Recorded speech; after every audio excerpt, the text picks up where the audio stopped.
Bismillahirrahmanirrahim. Assalamualaikum warahmatullahi wabarakatuh. Alhamdulillah. Alhamdulillah. Anak-anak ni berapa Ramadan ni?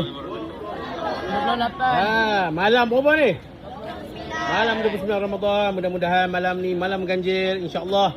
Mudah-mudahan ada Allah Taala hadiahkan pada kita insya-Allah malam Lailatul Qadar juga pada pakcik-makcik semuanya. Alhamdulillah. Sedap tak? Syukur pada Allah Subhanahu Wa Taala. Sedap. Allah bagi sedap. Terima kasih banyak atas usaha sudi berkongsi rezeki dengan Anik Ati Ashraf sini. Tengok Anik Ati Ashraf ni diam je. Seronok ni.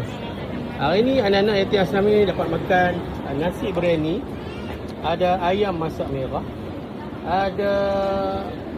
ada udang sambal, ada kuih pau, ada buah-buahan. Alhamdulillah. Terima kasih banyak atas usaha sudi berkongsi rezeki dengan Anik Ati Ashraf ni. Hanya Allah Maha Baikkan sudi berkongsi rezeki. Okey baik anak-anak, tengok sini bagi lambai sekali. Assalamualaikum 1 2 3. Assalamualaikum. Waalaikumsalam warahmatullahi wabarakatuh. Jazakallah khairan katsiran. Assalamualaikum.